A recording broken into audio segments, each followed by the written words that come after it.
What's good? Let's get to it. Like we always do it.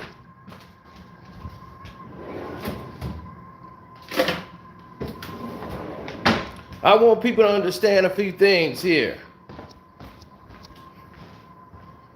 And I want them to understand what's really going on in the world. Nah, man.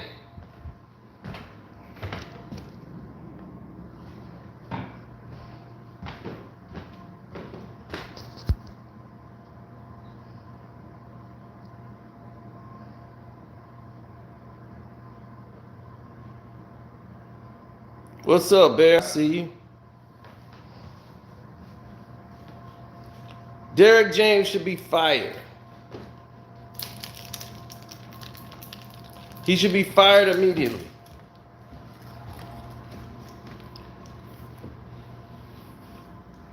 Well,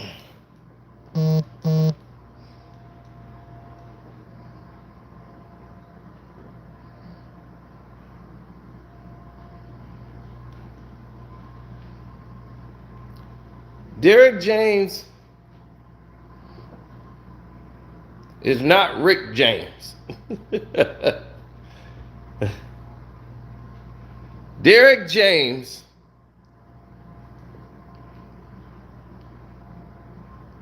is not Rick James.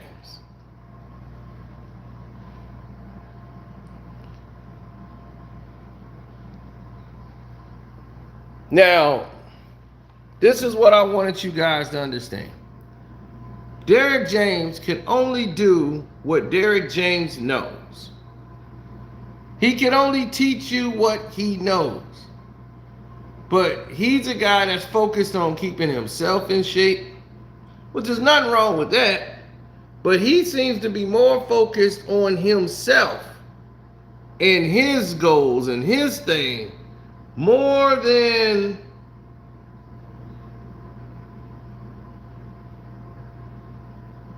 being the man, you know, more than being the man to, be best suited for the job. Everybody's mad at Tarver, thinking Tarver's lobbying for a job.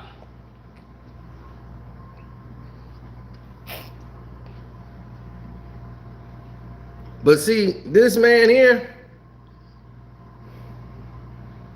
exposed. This is his first exposure. It actually isn't. Because I've seen this before. He also is the trainer of Jermell Charlo. And Jermell Charlo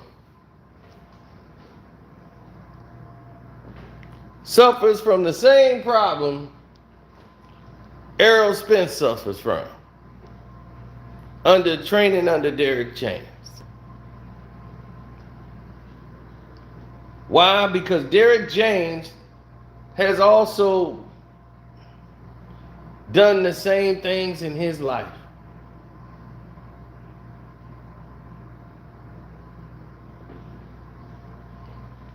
You see, Derrick James can only teach you what he knows.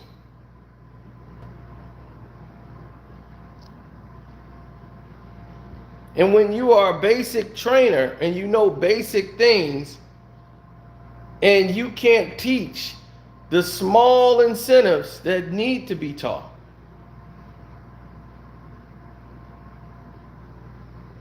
if you can't teach those things, you, my friend, are in trouble.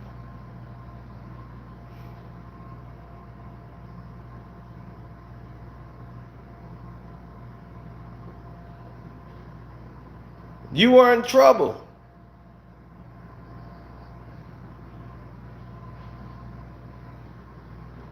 Derrick James is in trouble.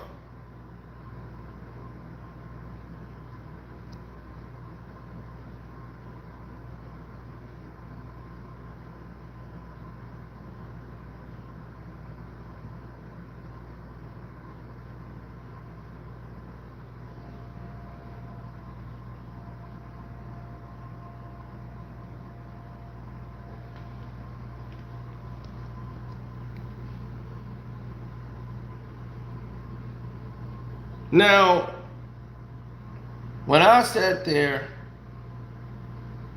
with Navy and we ran a lot of this stuff down,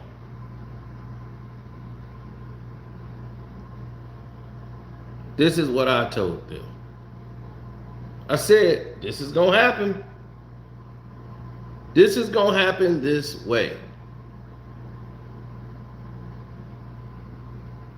When we were in the gym, this is what I told them.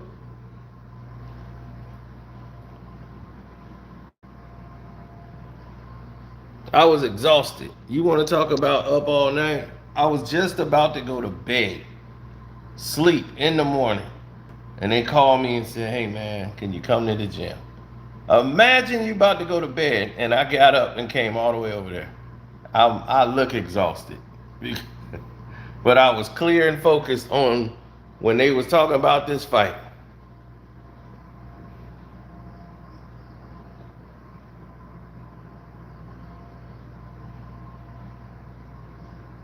Now, what did I always say about Derrick James as a trainer and why he should be fired? Because they suffer from the same problem. They don't move their head. A trainer can only tell you what he knows. See, Derrick James was a pro boxer. He was 10-0 with 5 knockouts. Derrick James supposed to be that guy, right? Derrick James went up against a guy who was also undefeated. And in the battle of undefeateds, Derrick James was doing his thing. He got a knockdown, come forward swinging, and his style very similar to Errol Spence Jr.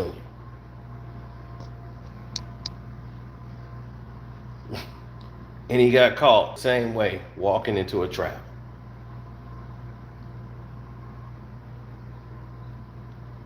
Look at him, that confused ass look. And look, just like Errol, come forward throwing punches. No head movement.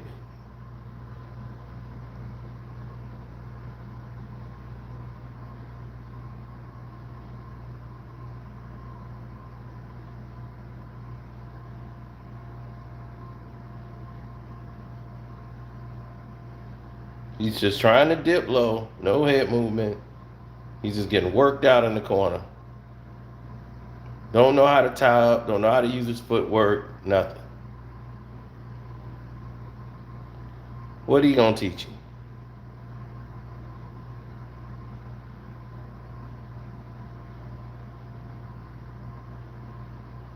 Look. Now, he gonna lay down in the corner. This is Derrick James.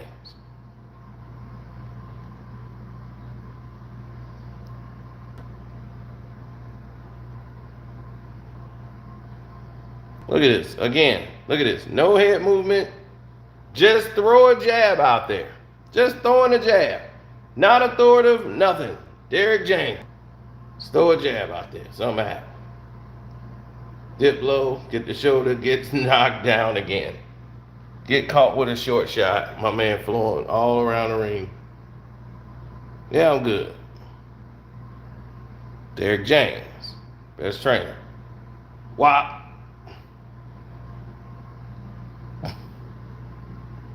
Now, that's how his boys fight now.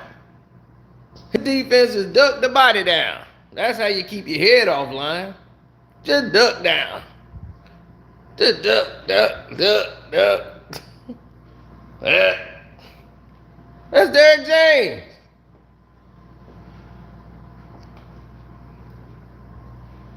He's a basic trainer. Errol never got a chance to get to the next level. See, Errol possessed something that a lot of his fighters don't have. He got a lot of heart. Now, seeing his fighters get exposed, it has already happened. Jermell Charlo.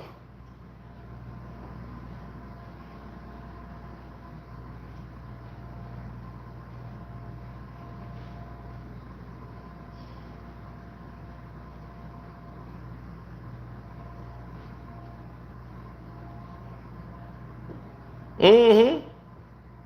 Jamel Charlo.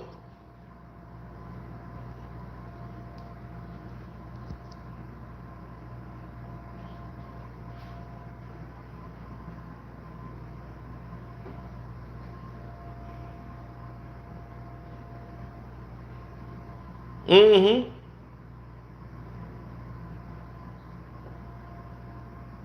Ain't that how Errol fight? Errol has no hand movement. None. Oh, this Errol Spence defense. His defense is so good. I'm like, what the hell are y'all talking about? He's always been like this. That's what I'm saying. I don't know what y'all be talking about. Jamel fought Tony Harrison. Tony Harrison outboxed this man in 2 fights.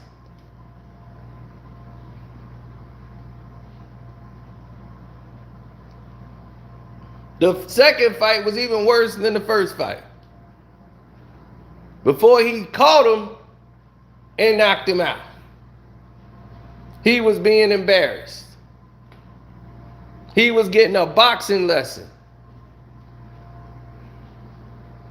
Tony Harrison was giving that boy a boxing lesson.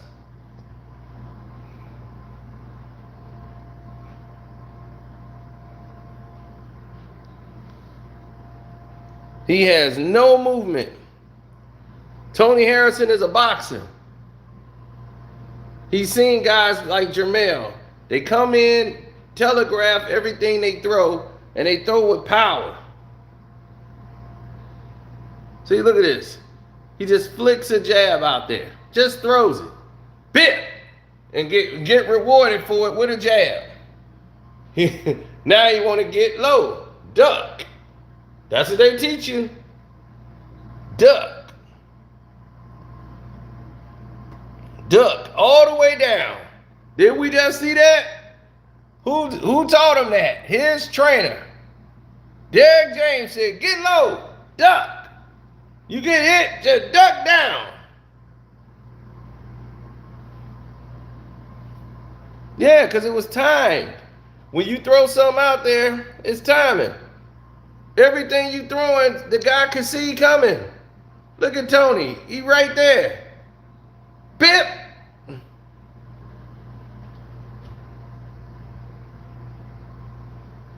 Look, he getting back.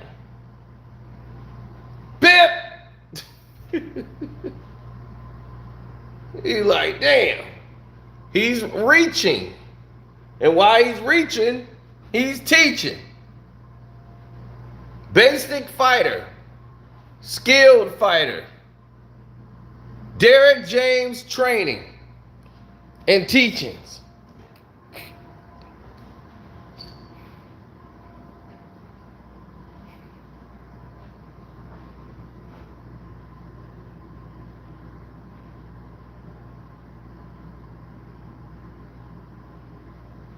They come in with their head on the same line.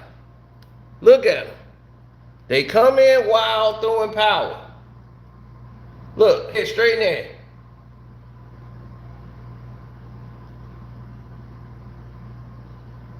Look, here it comes. See that? Wide open. Ain't that what Crawford was doing to Errol? Bam! Look at him. Yeah, I got hit, so what? Come on with it. Here he comes. Look, head wide open. Look at him. I'm just coming in like a tiger. Look at him. Here I come again.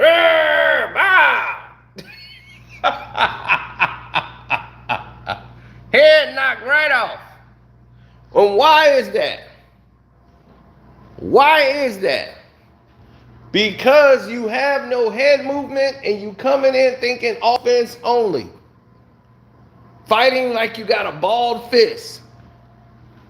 This is what happened to guys when they walk into a boxing gym on the first day, want to fight an experienced fighter.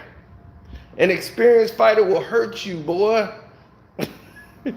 He didn't see your kind come and go.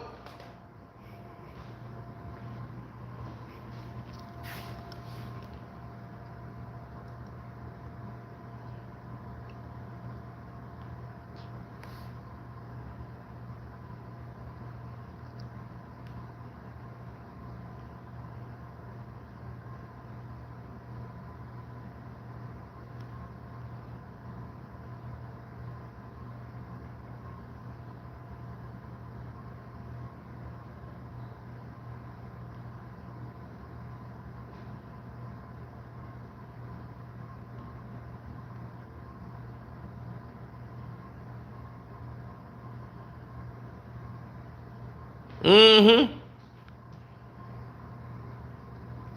Yeah, so that was Charlo's first loss. Everybody started crying. But it's Derrick James training. Now, since this time, Derrick James has been slimming down. You see, he didn't slim since then. He's a little chunky then. Now he done slimmed up and went through his whole training. He worried about himself. Y'all finna find out some information here.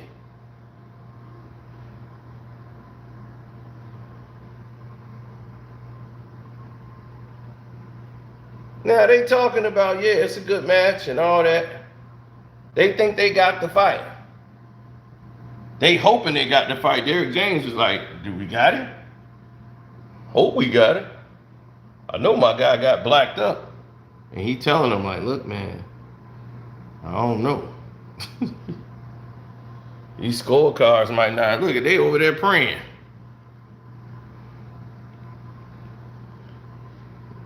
Tony know he got it. And now everybody in shock. Look at him, his brother in shock. Told y'all. Told y'all. Come on. Come on. Told y'all. By unanimous decision. Everybody knew he won.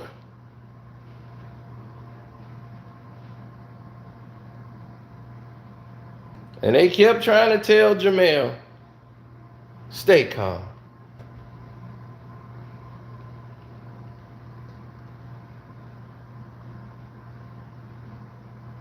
And then rematch, he was getting outboxed way worse than this. And he got the knockout. Luckily he got the knockout. But trust me, a boxer and other boxers have been exposing him. Then he lost the first fight against Castaño. Right? Now, let's talk about what's really going on. Derrick James should be fired for this reason, and this reason right here, ladies and gentlemen, I'm finna tell you right now. Derrick James has been spending the whole camp and the whole time working with Anthony Joshua. AJ. See, Anthony Joshua came over to the camp and hired Derrick James. He hired Derrick James to help him with head movement, help him with his boxing ability.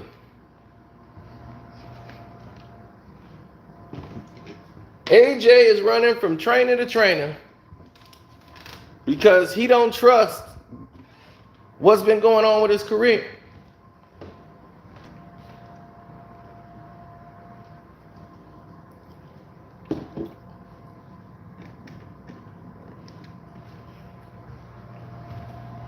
But him being a basic fighter with no head movement, AJ used to win with power, knocking out guys, but he throw a good 1-2. But other than that, nah.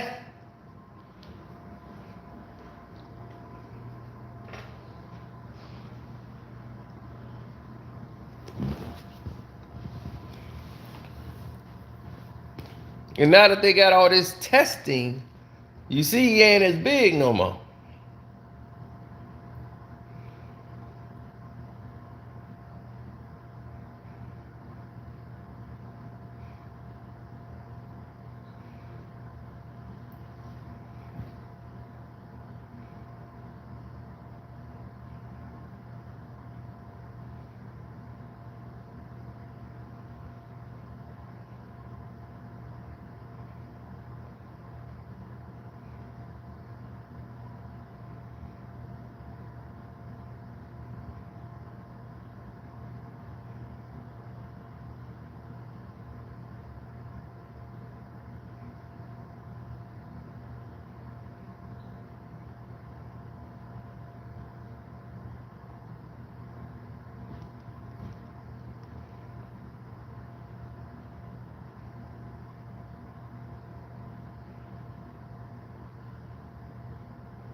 No.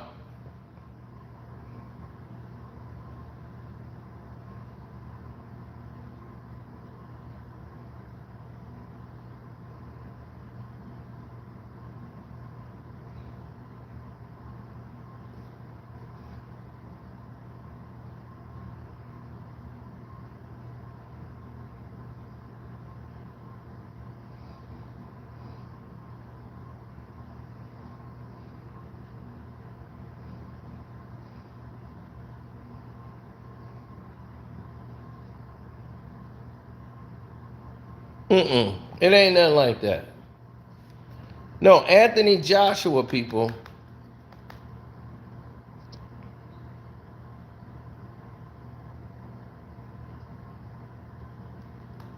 No, Anthony Joshua is the reason.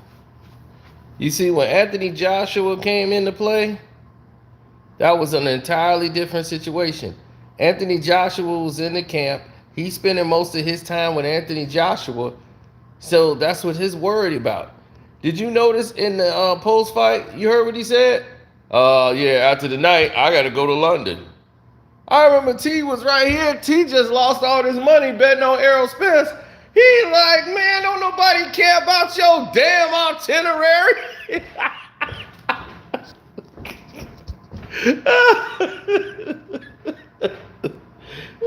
He need to fire him right now. And I was like, I know. Derrick James should have been fired. Now, would another trainer, would the fight have been different? Who knows? He's been training Errol forever. And I'm not someone that, I hate because after one fight don't go right, everybody say it's time to fire the trainer and all that stuff. So I'm not one for that. I'm not one to say, hey, go on and fire the trainer. I don't want to, after every fight. This is not a knee-jerk reaction. This means this guy has taken you as far as he can go. It's time for you to get some world-class championship training.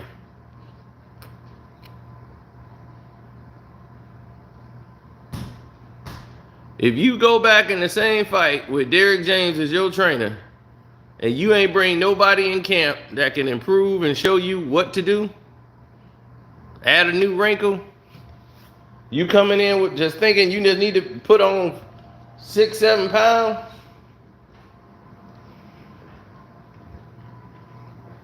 and you got this, buddy boy, you're in trouble. I'm just saying, it gives himself a chance.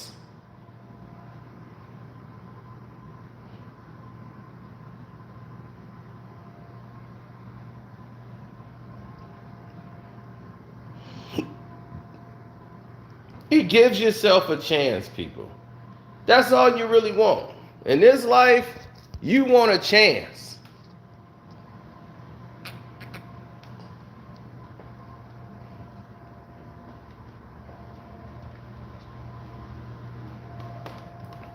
Maybe, but it all depends on your fighter too. Your fighter knows what he knows. Bud been with Bo McNam since his whole career. Like Errol's been with Derrick James since the beginning. Like Derrick James and him was like tight. So now Derrick James has got all these people wanting to grab him. He's trainer of the year. He got all these other fighters. He gotten himself in shape. And really, a lot of these fighters aren't what they cranked up to be. And you starting to see a lot of it.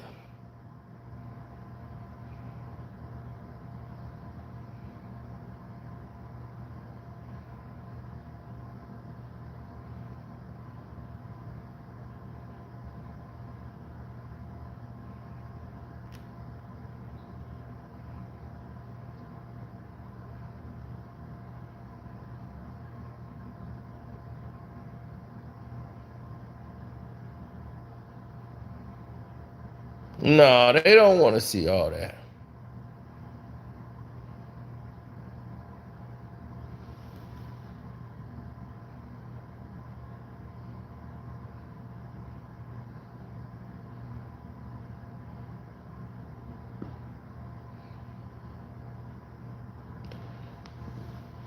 This is why Bud Crawford knows he knows he's gonna beat uh, Charlo.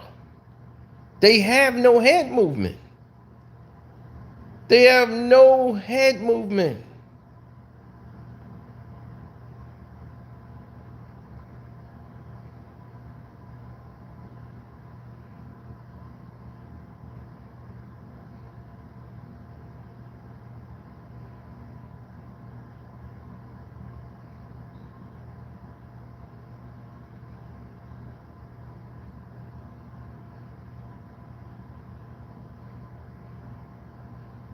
If someone has zero head movement and they fight basically the same way, same style, same trainer, if Derrick James is going to lose 3 fights in a row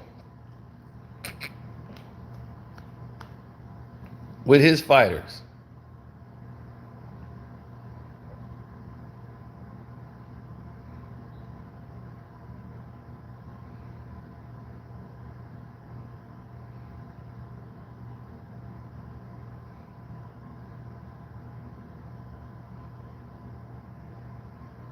They said, no.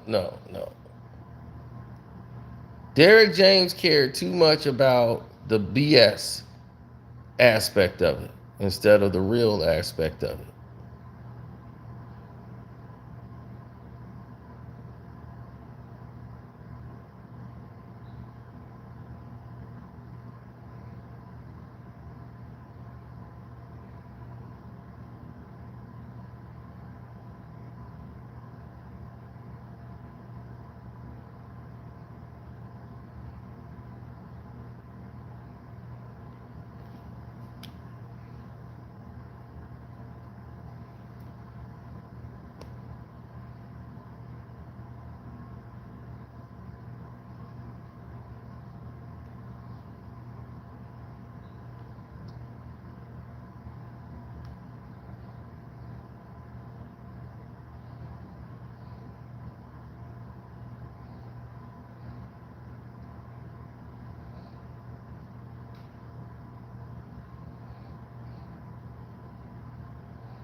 I know. They do that because that's the problem that they have when they start talking about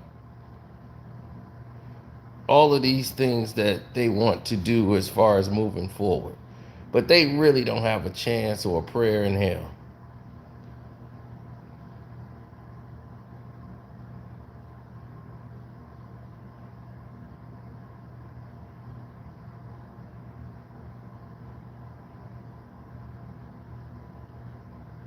Right. Derrick James can sit there and now he's in shape like he's getting ready to get in the ring again. He training himself.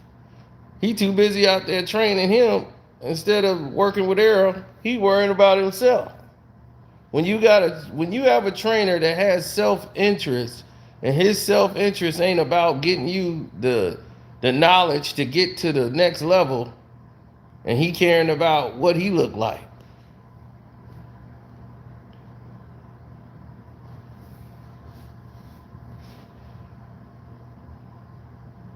I mean, Derrick James is a good guy.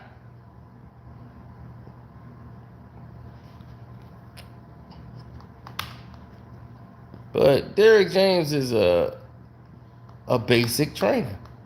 But he should be fired. By Errol Spence, I would have fired him just for letting the fight go too long.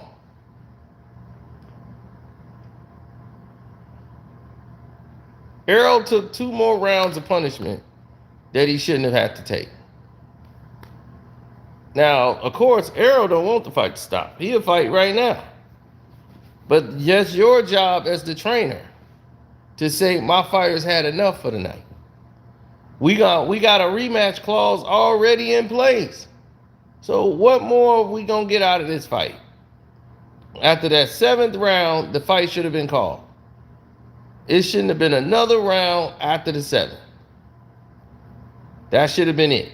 Said, all right, you did enough, champ. We ain't got it tonight. One punch ain't finna turn this fight around. This fight's not finna turn around. Now, if he'd have been in that corner right there saying, no, man, not like this, man. Let me go out there and give it a go. And I'd be like, all right, man, I'm going to watch you. And if it ain't what I see, then I'm going to have to call this thing. But you know what Derrick James' problem was? And my cousin brought this up. And my cousin was right. Derrick James, but he had it on the other side. He's like, Terrence wanted him to do it. What's your voice? Because y'all don't get it. You can't talk, you can't fight. None of that. They got to make a new weight for you. Super heavyweight. What the fuck you talking about? What did you make of all the back? So Derrick James was making fun of the weight, talking about he too big, your trainer, and all that stuff. Talking about you too fat, they gotta make a new division for you. All that. That don't mean anything. For the things that were thrown at you. Derrick James, what he didn't want to do is lose. He made this fight about himself. He going up against Bomac. And he didn't want to throw the towel in. Because it looked like he quit. His ego couldn't take that.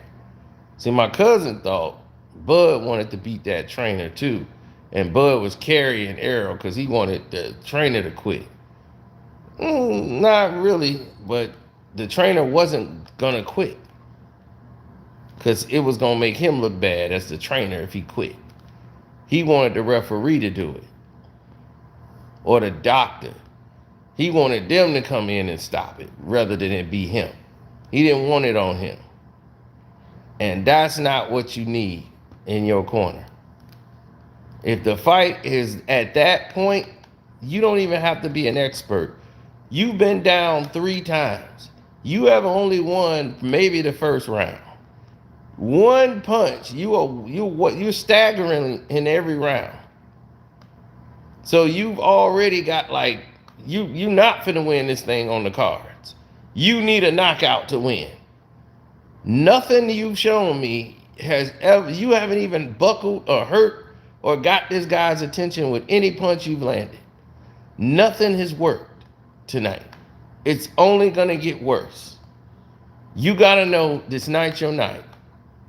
Let's come back tomorrow with a better plan, or we already got a rematch clause. It ain't like we gotta come back and hope to get a rematch. You already got it. All you gotta do is say, I want to exercise my clause for the rematch. Done. It's already been negotiated.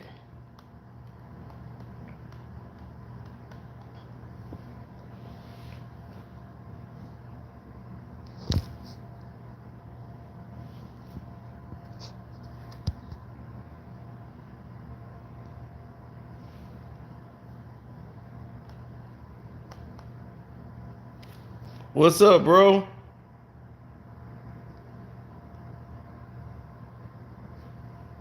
Thank you guys, man. Hit the like button. Oh, Bud's in his prime. No, this is prime Bud. I mean, they try to say the fight wasn't good because Errol didn't do anything. Like, I just wanted the fight to be back. You wanted it to be something. It's like going to the movies and wanting to see something and you see something different. You wanted it to be back and forth. Just because it wasn't back and forth doesn't mean it wasn't a great fight. I watch this fight every day. Every day I watch this fight. I enjoyed every minute of this fight. I'm watching the fight again right now in the other room. I think I'm joking.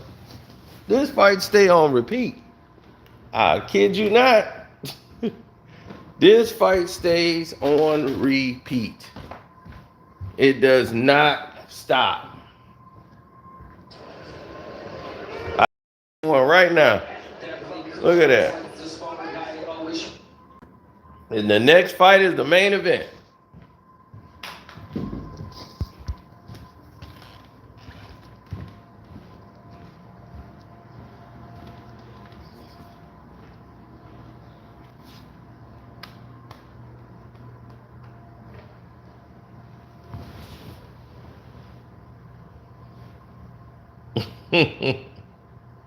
How much did I win? I can't even count that much. I won a lot of money. That's what I be trying to tell people. I'll be like, man, look, I did all right. I came out of this. Oh man. Yeah, I came out okay.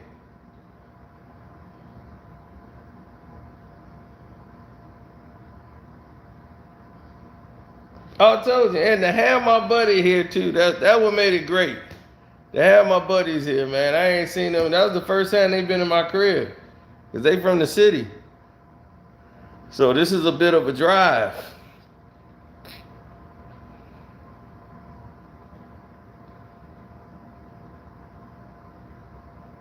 I had a lot of Zales, Tina. Who's that, Trina? Trina, I had a lot of Zales. Cash apps, Zales, FUs. Man, F you, man. They were more mad it went exactly like I said. That's the biggest thing they mad about.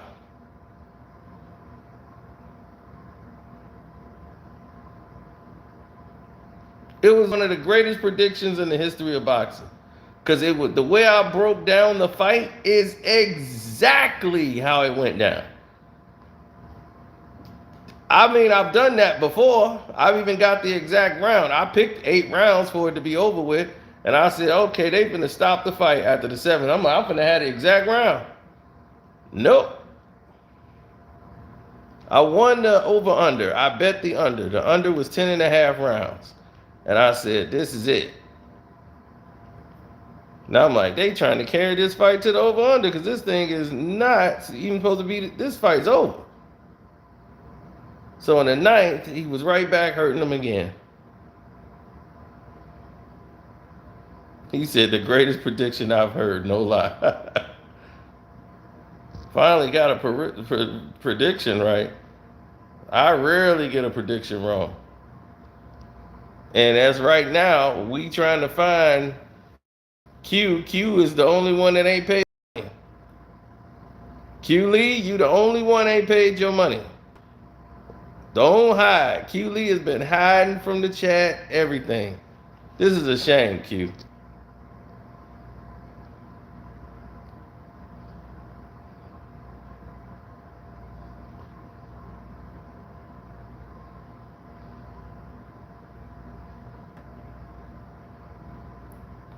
Hey, thanks for the super chat, bro.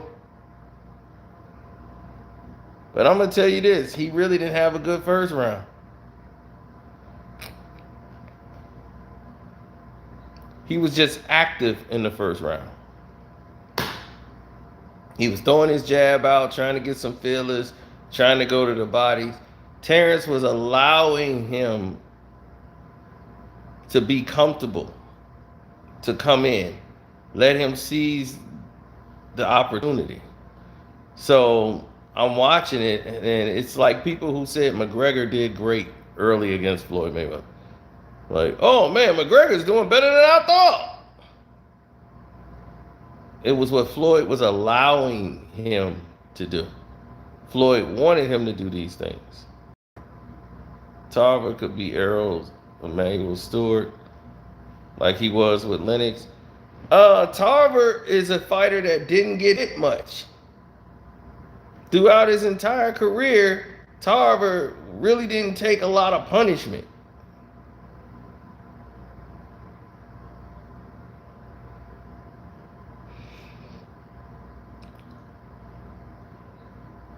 Tarver was a counterpuncher.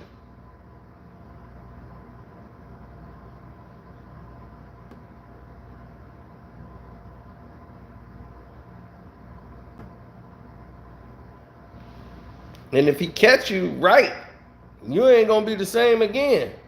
Like Roy Jones, when he cracked Roy, that was it. It was over. Roy never got that back. But it's at this point in Errol's career, when you're probably about 2 fights away from the end of it. Is it really a staple of what you really want to do? Is this really something you want?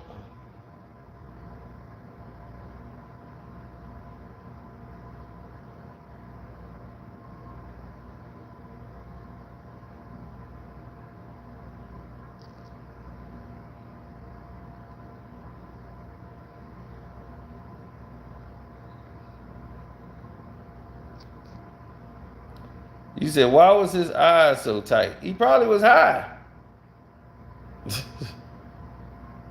He came in there looking like he was fried. Mike Tyson gave him that bag of edibles. Remember, he gave him that whole Mike Tyson kit. He gave that to Bud right before the fight, after the weigh-in. Bud like, man, look what all I got.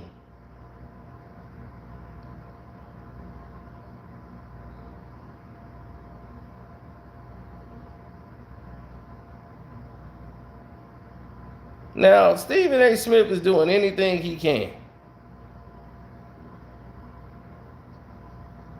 If he was to fight Tank, well, Tank is too small for him. He would hurt Tank.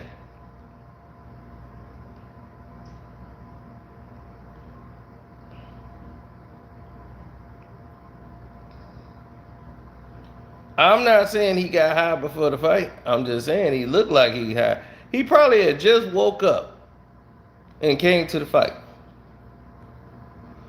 You gotta understand something about fighters. This is what happens with fighters. When you sleep, it's different. The sleep patterns are different. You don't go to bed at 9 p.m. You see, that's what Shane Mosley was doing, going to bed at 9 p.m. It was like, that's dumb. Because when you got to fight, and you ain't going to be fighting until about 11 p.m. If you training your body to go to bed at 9 o'clock at night, he's like, that's terrible. You fight at night. So you need to be up like around 5 in the afternoon to get ready, and be up for your day and do your exercise. You need your body at its peak moment. Floyd would get up at like 5 in the morning. He'll take a nap. He'll go to bed at probably around 2 in the morning, 3 in the morning. Sleep to about 4 or 5. Get up 6 o'clock, 7 o'clock, start running. Then he'll come home. He'll take a nap from after he do that, take a nap to about 3, 4 in the afternoon. Get up and then start his workout, training. And that way he's getting his hours of sleep. But his body is being trained that, okay, at this time, this is my peak time. So during fight time, that's your peak time. You know what time you're going to be in the ring. You know what time the fight going to kick off. About 10 o'clock, 11 o'clock, even main event. So you want your body at its peak performance, ready to go, not fatigued, not tired, not sluggish. So fighters always have their regiments on where they should be and where they shouldn't be, as far as where they believe they're up.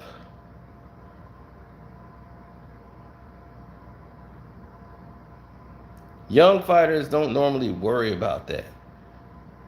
It's that when you become a veteran of the sport and you know your body and you start, young people feel like I can eat whatever I want, I can do this as long as I make weight.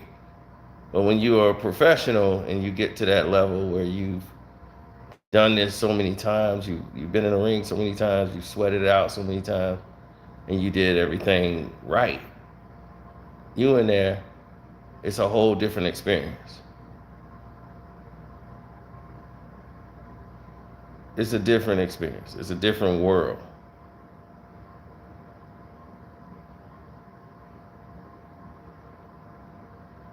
Well, I respect fighters, period. A lot of people think I hate Errol Spence, and I'm like, I don't hate Errol Spence. I just know that Terrence Crawford is a better fighter. I know Terrence Crawford won the fight because he's the better fighter. Had nothing to do with any car accident or nothing like that. Had everything to do with skill. And you saw that fight, and you saw what happened to him. That's skill. Everything you saw was skill, athleticism, boxing knowledge. Set traps. He fell for the traps.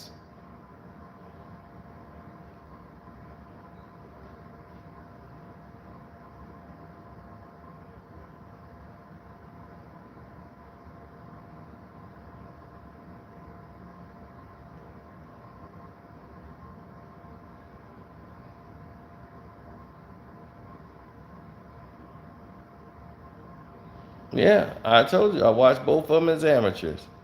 I watched Errol and I watched Bud. He was DeSoto Olympian, Errol Spence.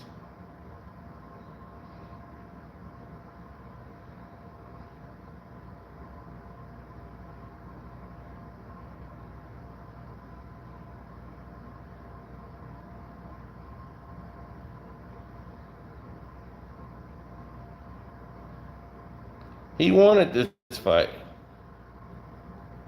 If it was up to PBC, they believe me, they wanted to avoid this fight as much as possible.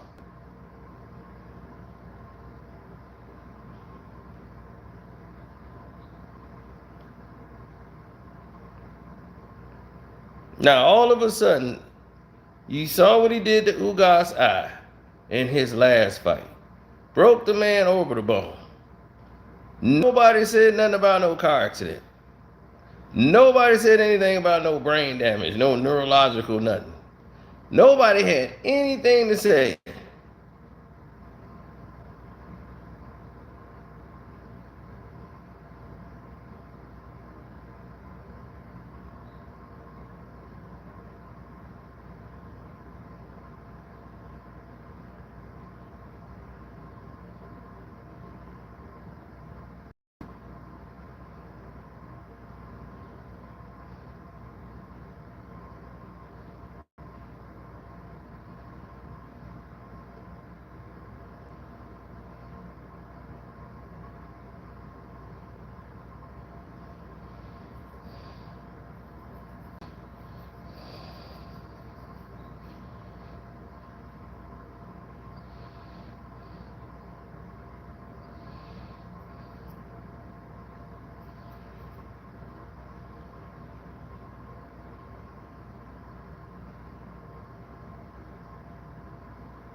No, I'm not. I don't think about stuff like that. Look, what I tell y'all? What did I tell y'all? It was all coming in. It was all going to Bud. PBC wanted Bud Crawford. That's it. Top Rank had him. They didn't want to make deal with Top Rank. Errol Spence didn't care who the fight was against. He didn't care about making the fight. I always knew Errol Spence wasn't scared of the fight. He was never making the fight. I told you, he wasn't the one that was scared. PBC was scared because they knew what was going to happen.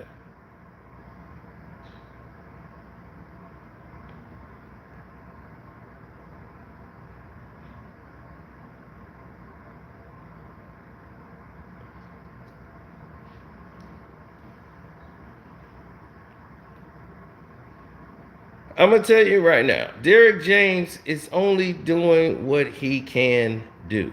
He's training at the expertise that he can do it at. This is what he knows. This is what Derrick James knows, and this is all he can do. Virgil Hunter is not even a great trainer himself. So for him to sit there and try to talk is unbelievable. He's a motivational speaker. That's what he is. Andre Ward, that's 90% Andre Ward. Okay? 99.9% Andre Ward. Now, Andre probably uses him because he needs him. Like he needs that voice. That's what Ward needs, that inspiration in the corner. But that don't work with everybody. Come on. You know it's in you. Your destiny. This is your livelihood. When a man walks out into the water, he can't come back home without nothing. He got to get that fish. So he can't come home without it. So he got to stay as long as he can. And you got to do it, man. Because the light is on you. He ain't telling you nothing about the fight. So Virgil Hunter is the last person that need to be taught.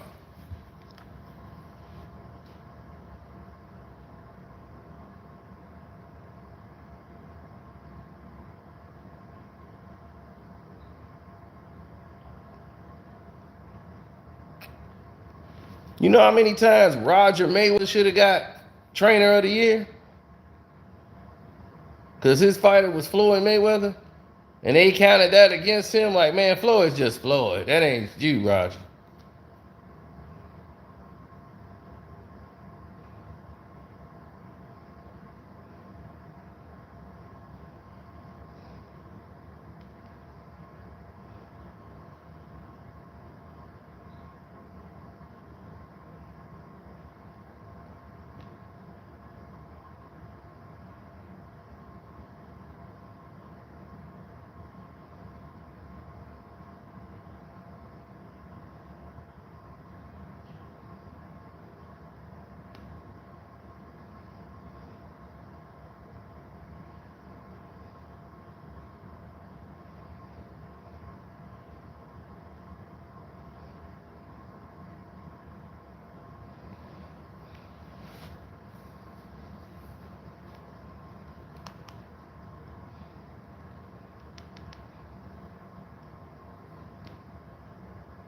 Well, Earl could have lost because he went to the Cowboy Stadium.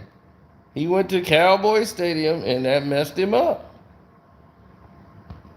He went to a whole team of losers and that was it. Yeah, he went to Dallas, Texas, and went to the Cowboy Stadium. Once he shook these losers' hands, that's when it all went left.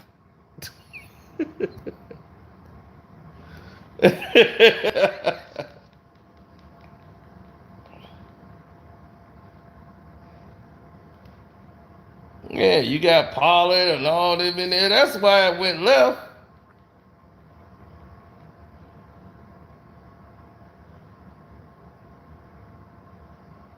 Oh, Charles Haley in the house. They just got Charles Haley just sitting there. They in that running practice and got Errol Spence there while they running practice. This is why he ain't winning. Instead of training, he out there watching the damn losing ass Dallas Cowboy. CD Lamb, all these bums out there. That's how you lose. Start hanging around with losers.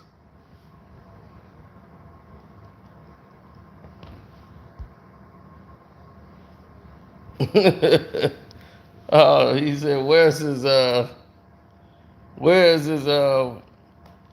in the movie? Man, Ben Rames is putting a beating on him.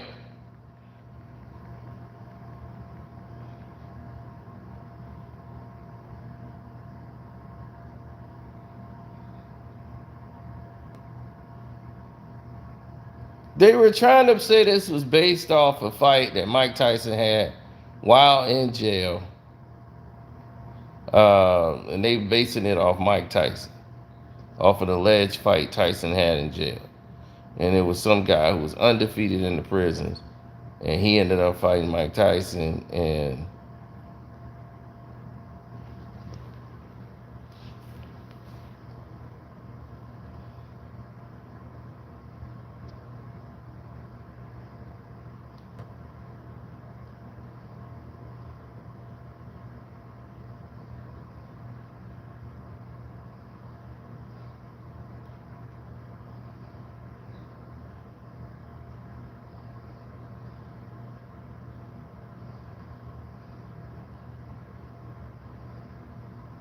Mm-hmm.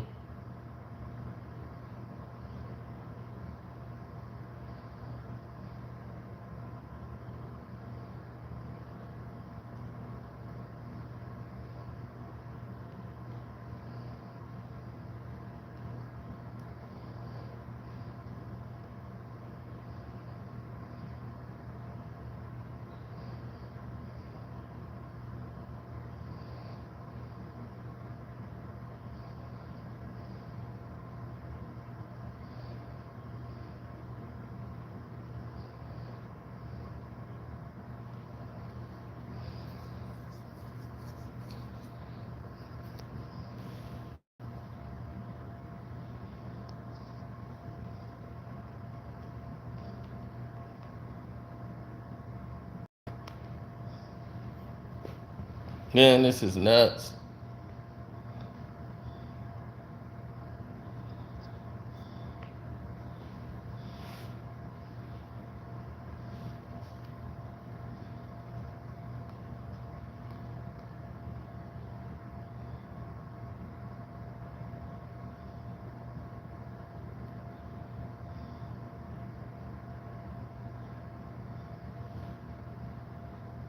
Mm-mm-mm. No. Who, Errol? I don't see Errol like that. Like, y'all see something entirely different. I rarely would see something like that. Like, y'all start calling stuff out that just,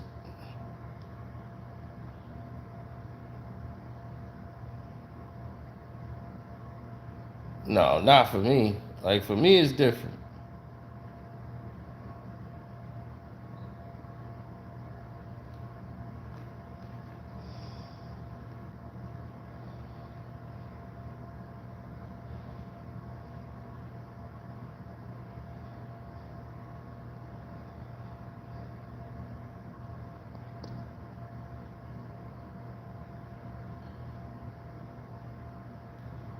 No, for me, it's just different.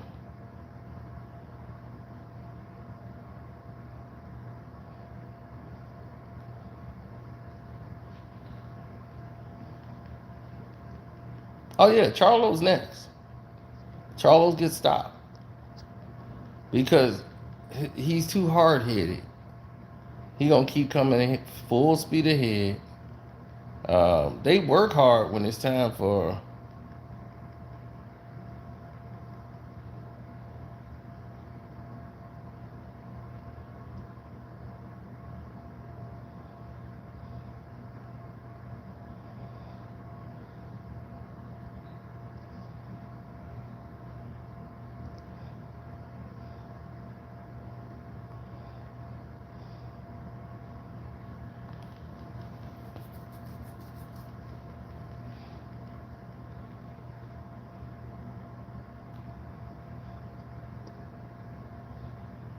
Mm-mm.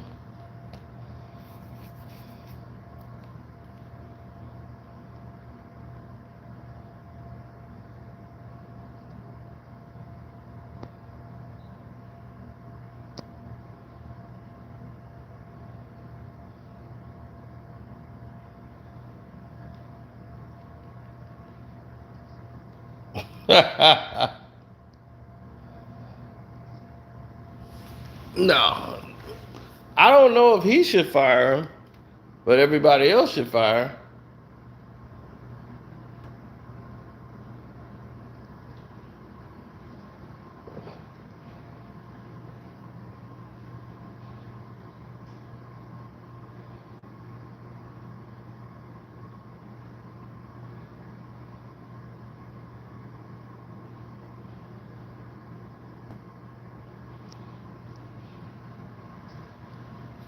No.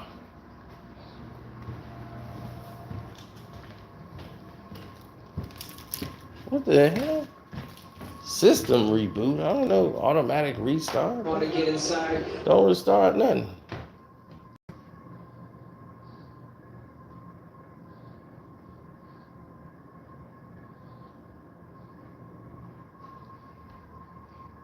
Much head movement is Keep it right where it's at.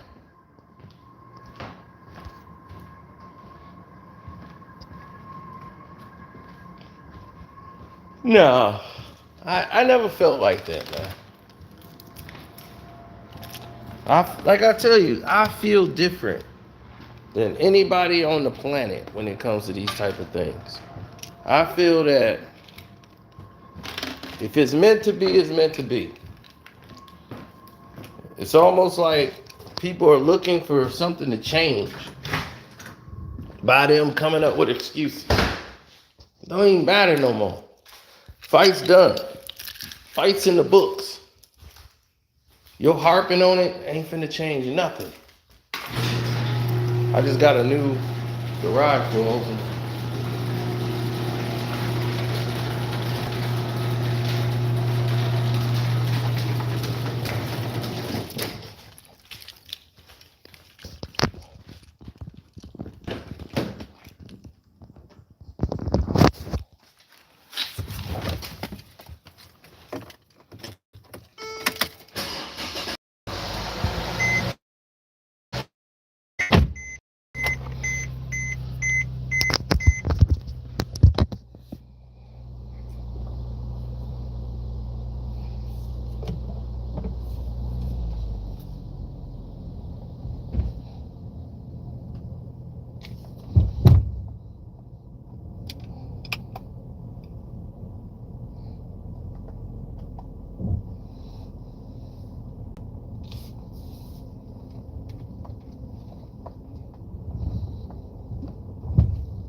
These people don't even grab their trash cans.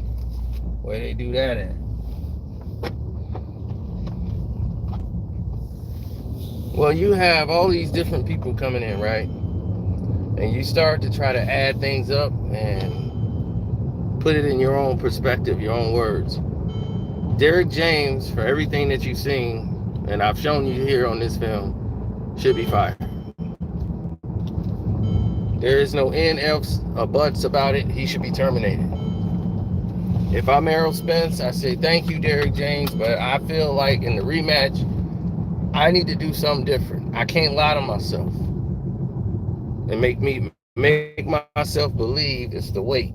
We got to bring somebody in here. We got to work on something new. Because if I have no defense, and everybody saw that going into the fight, why am I the only one that knows it? I mean, the only one that's here.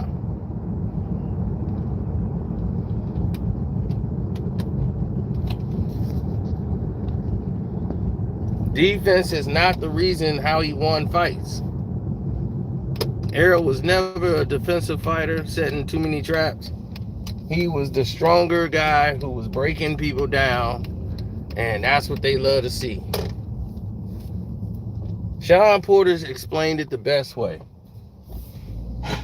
He said, when I fought Errol Spence, he fought me at my fight. He fought me the way I like to fight. We fought my style all night. Terrence Crawford made me fight his fight and said, beat me. Now you're going to have to beat me at my fight. He tried to make it his fight, and he couldn't. Mentally, it's an entirely different experience. That's what Sean Porter said, and it made the most sense because it's true. If you watch the fights mentally, you got to think now. He's forcing you to think. Errol was forced to fight Terrence Crawford's fight. In my opinion, the first round went to Terrence Crawford anyway. But you can give it to Errol. I don't care. Somebody tried to give Errol the third round. I said, they was like, man, the way he started the third round, like he came out wild. He wasn't really landing anything. And no, he was dominated in the third too. That's where it really broke his spirit. Is that he did all that panic, going out in a panic, swinging wild, and it had no effect. It was to no avail. All of that wild swinging, that wild approach, that didn't do anything for him. He can't win that way.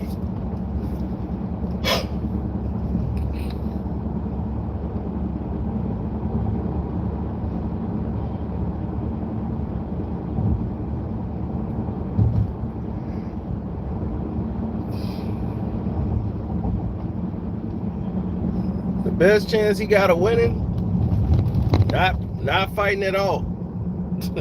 He's not gonna beat Terrence Crawford.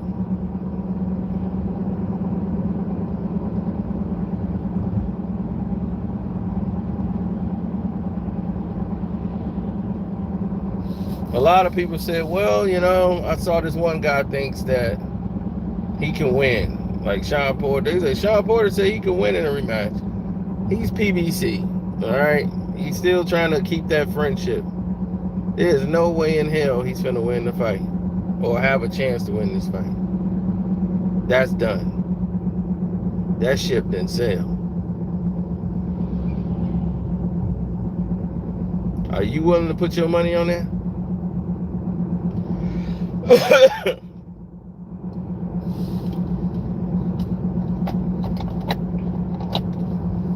After being shown what Terrence Crawford can do to him, there's a lot of red flags there. There's a lot of red flags.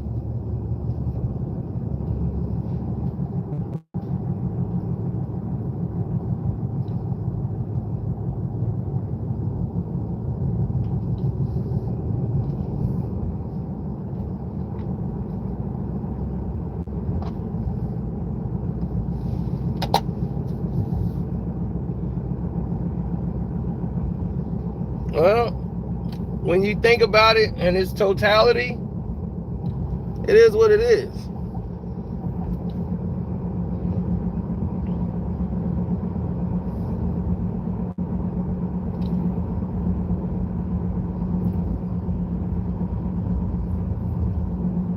There are several people that you could get to cause what you would call an insurrection.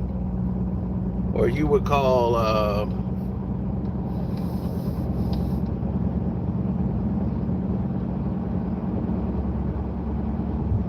Errol is good clickbait at this point. No, he's still a good fighter. He's a basic fighter. He's like a solid fighter. But at 154, Errol is doomed.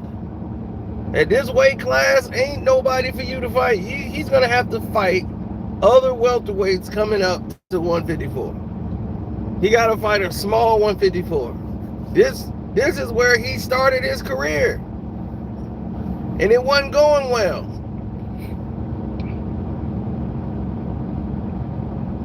Them boys was too big, so he had to sweat down to 47 and campaign there.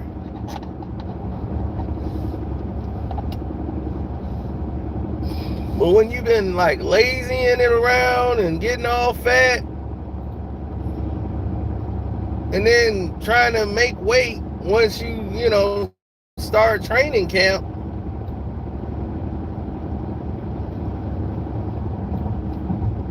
this is why Floyd never had a weight problem ever. Floyd didn't make weight. I mean, like, are you crazy? Floyd come in on fight night almost the same weight he was when he weighed in.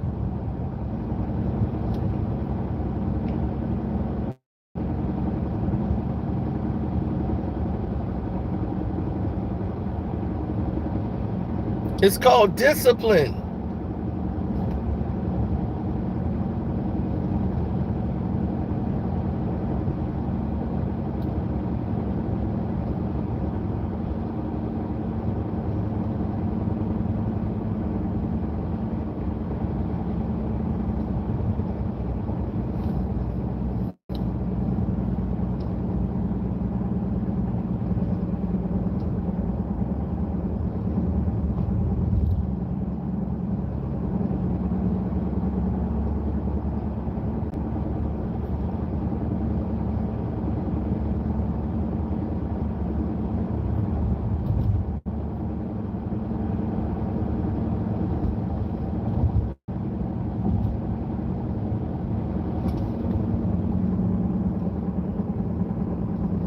I see the cops. Cops camped out over there trying to pop your boy off. Dirty, dirty McNasties.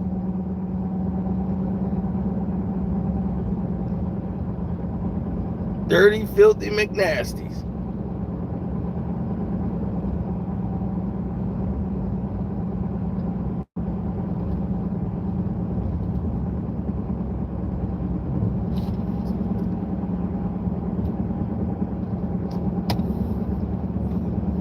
No, like I said, man, Derrick James is just not the guy for him for this fight. For this fight, he needs a boxer. He needs someone to teach him how to keep his head offline, not to engage, try to set traps, try to draw Terrence Crawford into you, try to do something different.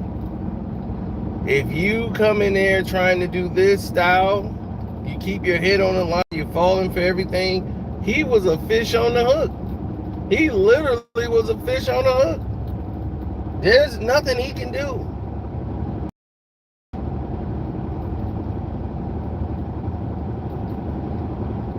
Is he going to fight Benavidez? I doubt it.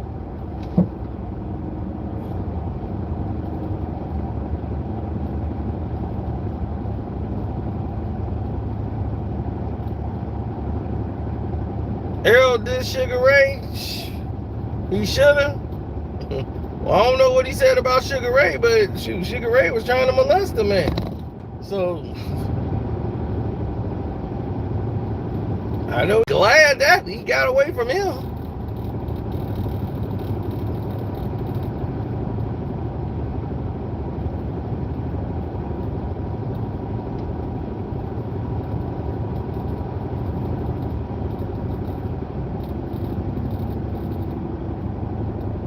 Oh, I'm letting too much out the bag? My bad.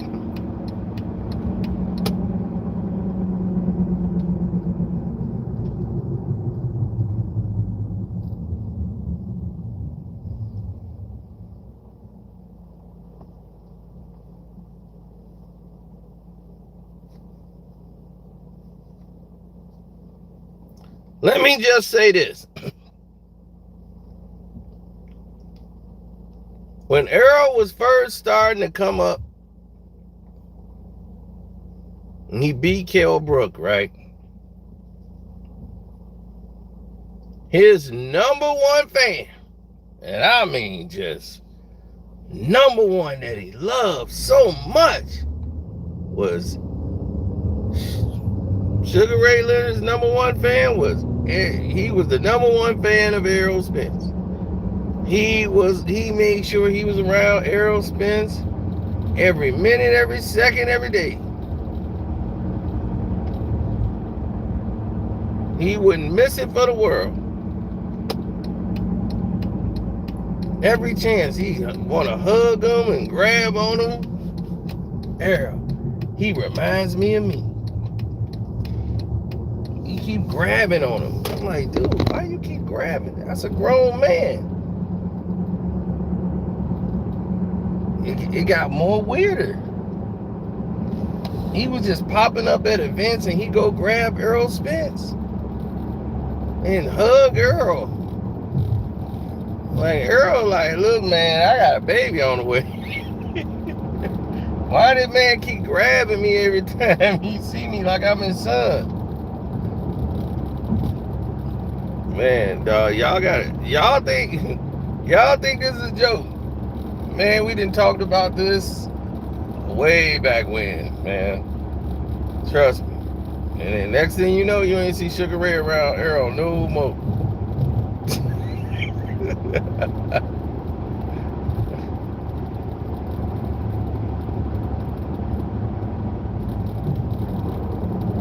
So I don't know what he said about Ray.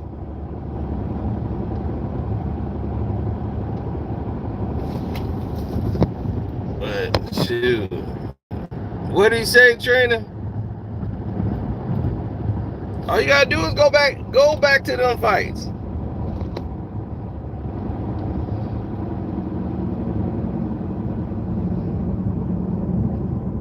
And you shall see.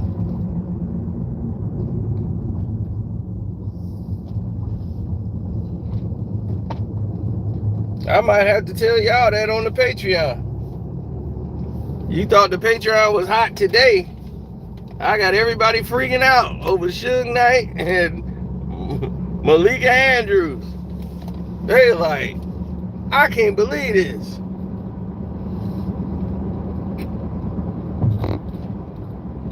I'm like, well, believe it now.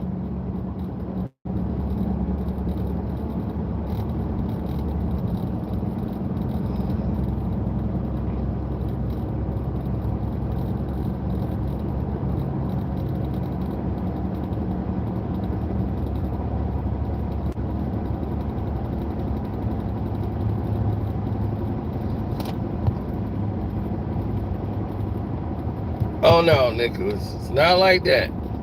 They're two different stories. Suge Knight almost killed Left Eye. That's on the Patreon. Malika Andrews and some NBA basketball players tried to get up with her, and it almost caused some problems. And this is a world championship team, so they had to handle some stuff behind the scenes.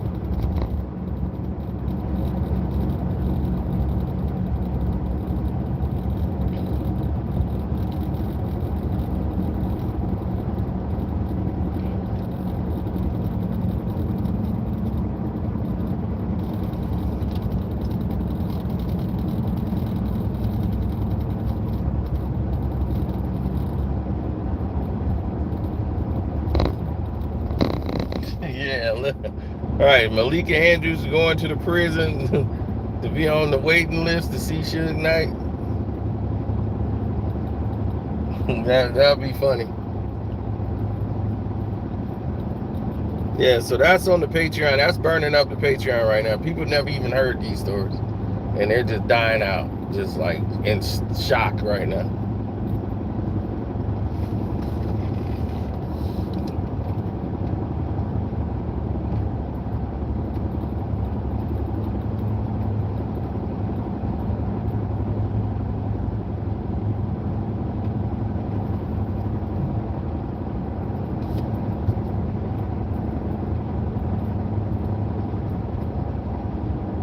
No, that's not what happened.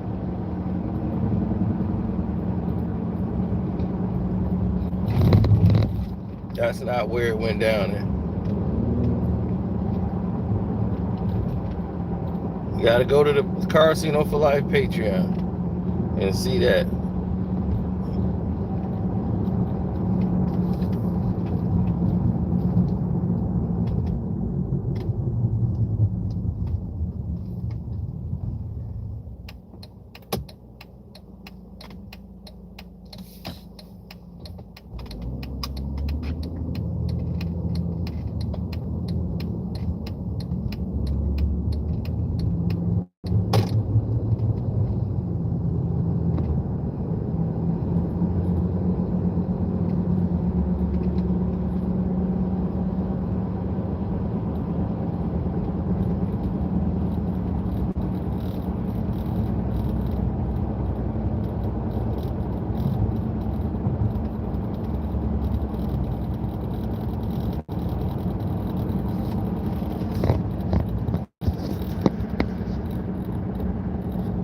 No, not really.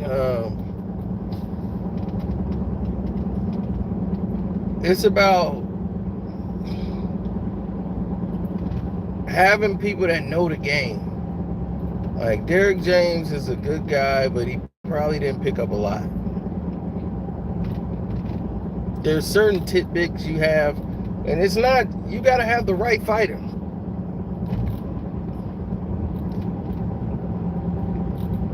Some fighters aren't adaptable to new trainers.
Trying to survive. They doing construction out here, Trent.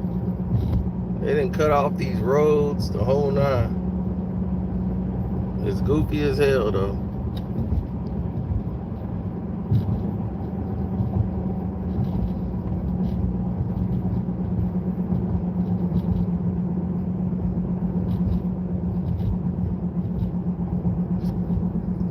Well, it's like you can't teach an old dog new tricks.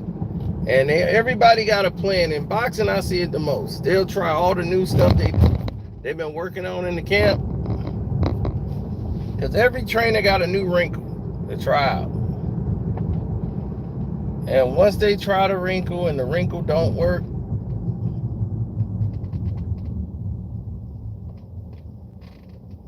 you know, you're back to one, you know, you're back to square one.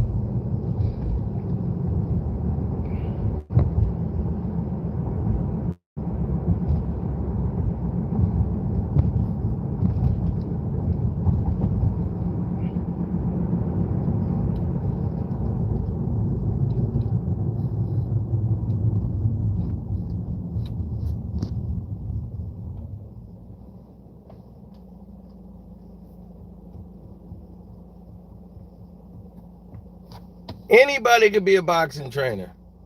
I could be a boxing trainer in a little bit. All I need to do is go down there or go over there and fill out some paperwork, pay the money. I'm a trainer. Fill out a questionnaire. Know what to do. Do you know what a gumshoe is? Next thing you know, you're a boxing trainer.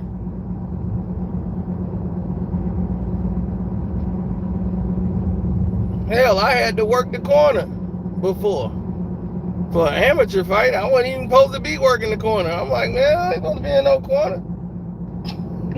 I'm in there working the corner. I'm there supposed to be like reviewing for the fight, everything.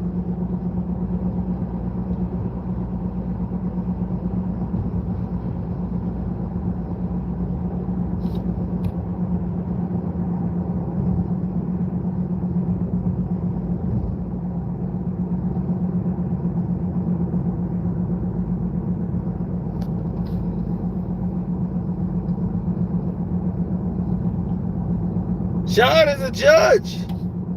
He's a USA boxing judge now.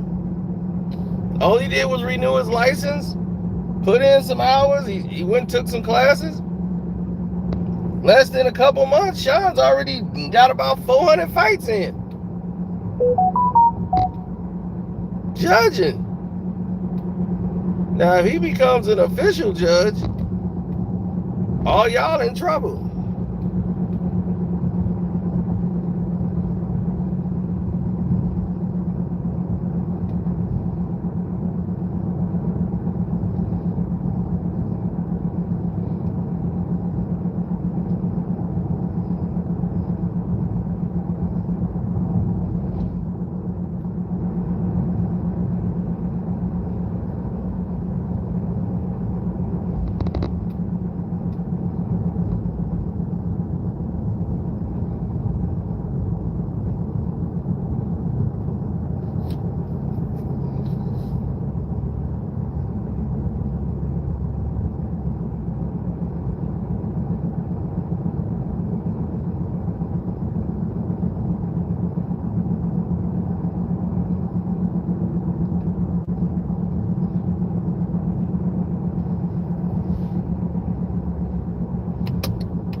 Nah.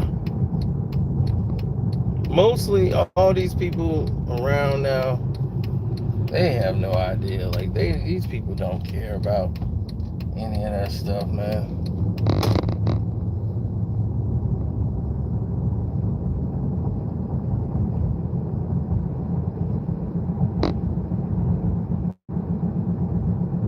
You want to see me fight against Dana White? Oh, I will beat the living dog mess out of Dana White.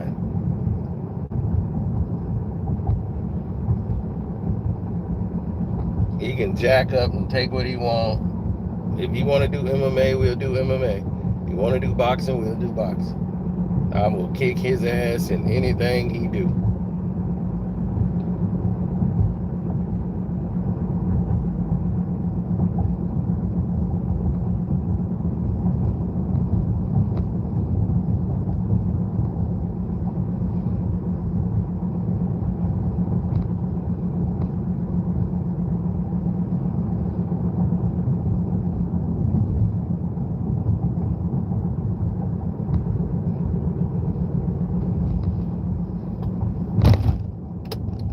Shit. Should not have hit that bump.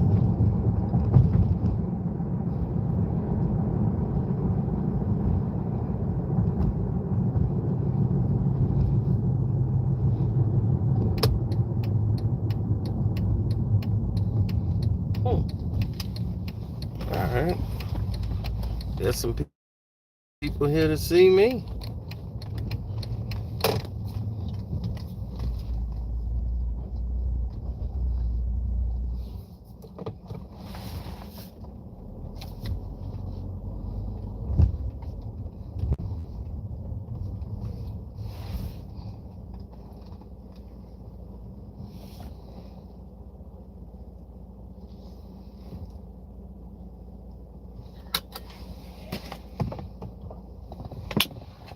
Boom. Fanboyism is pathetic.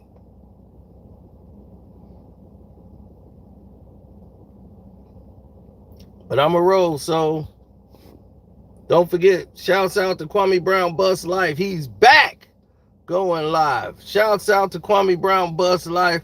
Strippers on a Tuesday. You already know what time it is. Boy, y'all, I ain't got to tell you nothing. On a Tuesday. Well, now it's Wednesday. I'm finna turn up at the Shaky Bakey.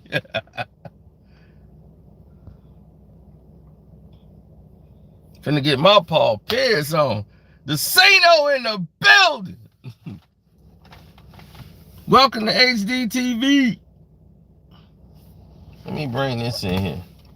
Now I come here for the wings, the lemon pepper wings. They good.